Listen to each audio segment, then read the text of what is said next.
So my name's Jo Lathwood. I studied in Brighton University and now I'm based in Bristol. There's again, two ways of seeing my practice. I guess one is very much large installations that are site responsive, so this exhibition would very much fit into that. And then the second is more of a material analysis, so looking into how things are made and the curiosity behind what makes particular substances that then feeds onto sculptural works. Getting there represents a little bit of a turn in Fabrica's programme for 2018, and we're hoping for the summers moving forward by refocusing on making, what it means to us, what happens when artists and other creative professionals produce things, the processes and planning that goes on around that. Getting there is very much a response to the space here in Fabrica. When I first came to visit the space, having known the space for about 12 years, I was really drawn to the idea of going up, because it's such a high atrium in the middle of the space.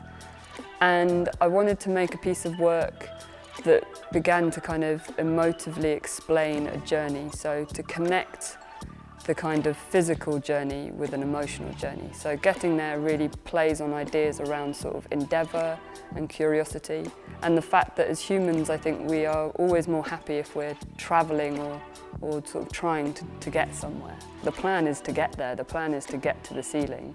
And there's obviously been drawings and thoughts and designs that have gone into the best way of doing that reflects this emotional response, but it means that I've got the freedom to change stuff if I need to, because that's, I guess, the big difference between sculpture and visual arts and, say, architecture. Whereas there's lots of similarities in regards to the build, but there's no structure or strict plan, I guess. So it's a lot more liberating to be able to build like this, especially in such a big space. Making seems to be a fundamental human process.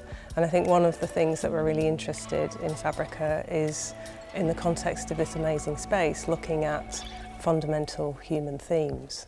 So questions like why we make, and in an increasingly digitally focused world, why it might still be important, or perhaps not important at all, to be able to make things with our hands. I think these are the questions that we're interested in. So it just seems like an incredible opportunity with the particular skills that Jo's got to offer, and the fact that she is also interested in making as a performative activity, to really open the doors to the full process of making the work from start to end. I think the audience engagement is twofold. I think there's the physical way, which is basically for the audience to see Fabrica from different viewpoints. And I think that will be quite exciting in regards of being able to see areas that haven't been visible to the public before. And the second stage is really looking at providing a space to contemplate and consider what this work might be about.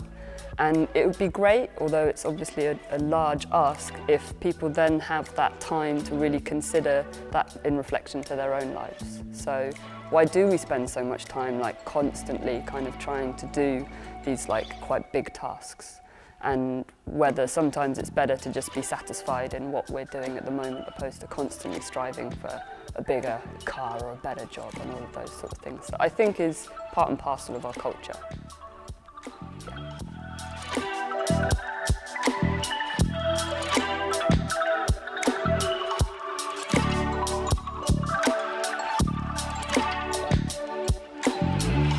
So far the making experience has been quite a wonderful and unique experience in regards that there's obviously been some highs and lows, but generally I'm doing something that I've never done before in the capacity of the scale of it and the grandeur.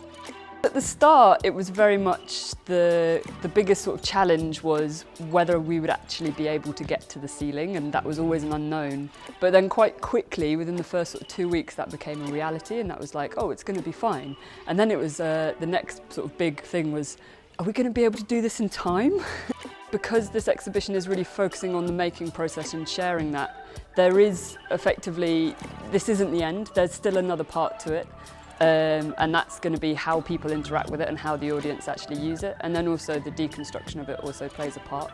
And that process does link with the kind of part of the performative parts of the work in regards of like its kind of narrative and its sort of life in its own right as a sculpture.